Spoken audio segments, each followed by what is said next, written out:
Philippians, by H. A. Ironside, Chapter 19, Exhortation to Unity. Part 4. Christ, the believer's strength, and the confident mind. Philippians 4 verses 1-3.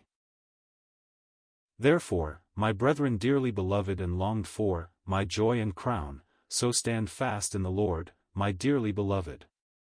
I beseech Euodias, and beseech Syntyche, that they be of the same mind in the Lord. And I entreat thee also, true yokefellow, help those women which labored with me in the gospel, with Clement also, and with other my fellow laborers, whose names are in the book of life. Verses 1-3.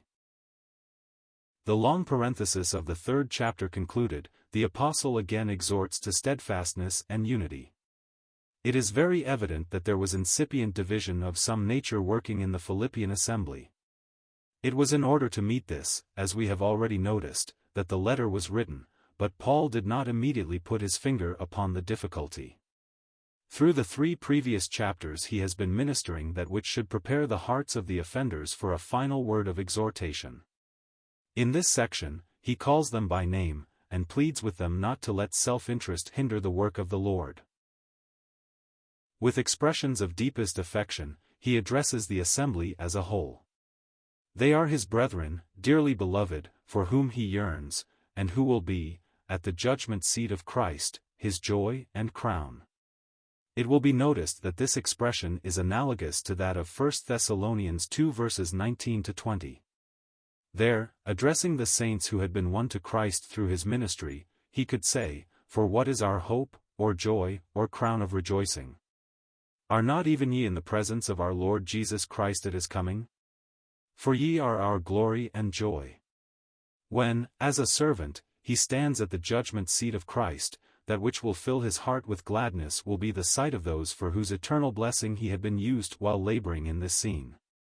Rutherford beautifully expresses the same thought when, speaking of the town in which he had labored so long, he cries, "Oh, if one soul from Anwath meet me at God's right hand, my heaven will be 2 heavens, in Emmanuel's land.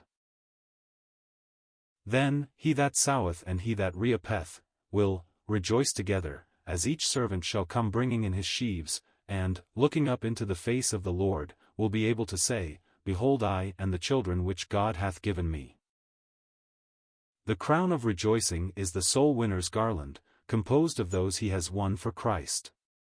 Such must ever stand in a more precious relationship to the one who has been used to their conversion than they possibly can to any other.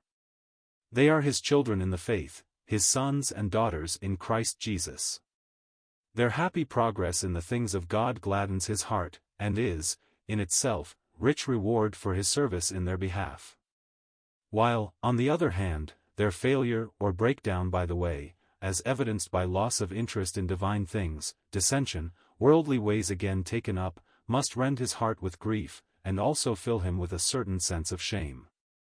"Now we live," writes the apostle elsewhere, "if ye stand fast in the Lord." A brother servant, the apostle John, writing to his converts, says, "And now, little children, abide in him, that, when he shall appear, we may have confidence, and not be ashamed before him at his coming." 1 John 2 verse 28. Notice, it is not that they may not be ashamed, but we, that is, those who were instrumental in leading them to Christ. So it is in view of all this that Paul earnestly exhorts his beloved Philippians to stand fast in the faith. It is always the effort of Satan to hinder the people of God from steadfastly clinging together, and presenting a united front to the enemy. Alas, that his efforts to introduce dissension so readily succeed because of the flesh in us. And now, without further delay, and in perfect frankness, the apostle speaks directly to the 2 offenders against unity, whom he had in his mind from the beginning. And yet there is no sternness, no seeking to lord it over their consciences, but he pleads with them, as though Christ himself were beseeching, and entreats Euodia and Syntyche. They had been earnest laborers in the gospel, but had fallen out with each other, as we say, and they are exhorted to be of the same mind in the Lord. He certainly does not mean by this that they must think alike in everything or see all things from the same standpoint. This can never be while we are in this world. The very possession of mind, which differentiates man from the brutes, of necessity gives occasion for differences of judgment as to many things, and so calls for much patience toward one another. No two men ever saw the same rainbow. The slightest difference of position gives each a view at a different angle. The formation and contour of the eye itself has to be taken in consideration. One may discern clearly every distinct shade, while the other may be colorblind, and no amount of argument or persuasion will enable the second to see that which is so clear to the first. And so we may even say no two men have ever read the same Bible. Not that there is one book from God for one person and a different one for another, but the difference is in our apprehension of things. We are so influenced by our environment, by our education, or lack of it, that we are prejudiced when we least realize it. Even when we try to be the most open-minded, we are often misled by our impressions and the limitations of our understanding. Therefore, the need of great patience one with the other.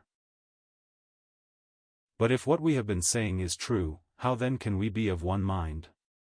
The verse does not end without making that very plain. I beseech you, Odias, and beseech Syntyche, he writes, that they be of the same mind in the Lord, emphasis added. If both alike have the mind of Christ, which is the lowly mind, if both alike seek to be subject to the Lord, even though there may be differences of judgment as to many things, each will respect the other's viewpoint, and neither will try to force the other's conscience. Thus all occasion for dissension would be at an end.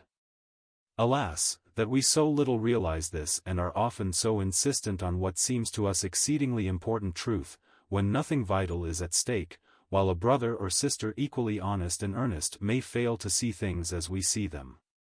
At the judgment seat of Christ it may be manifested that, after all, they, and not we, were right, or perhaps that both were wrong. I take it that the third verse was spoken by Paul to Epaphroditus personally, who was, I presume, his amanuensis in the writing of this letter. He was about to return to Philippi, having fulfilled his mission, and now, strengthened after his illness, was to be the bearer of this epistle. The apostle entreats him, as a true yoke-fellow, to help these women upon his return to that unity of mind to which he had been exhorting them. He mentions that they had labored with him in the gospel, with Clement also, and with others of his fellow laborers, whose names though not given here are in the book of life. We are not to understand by this that they occupied the public platform or taught in the assembly of God, participating with Paul and Clement and these other laborers in public testimony, for this would contradict the words of the Holy Spirit through the same apostle as preserved for us in 1 Corinthians 14 and in 1 Timothy 2. But there were many ways in which devoted women could serve the Lord in the gospel. In fact, in Oriental, as well as in Occidental lands, work for women is of tremendous importance. There were many places where a man could not go, where godly women may have free access. And, laboring in the gospel, implies a great deal more than simply speaking from a platform. In fact, it is a question if this latter be not, in many instances at least, the lesser thing, and the individual heart-to-heart work the greater. It seems clear that Epaphroditus caught the note of inspiration in these personal words to him, and so he embodied them in this letter. We can be thankful to God that they have come down to us, for they give us deeper insight into the working of the Spirit of grace in the mind of Paul, and will be valuable to all who seek to serve the Lord until the Church's history on earth is ended.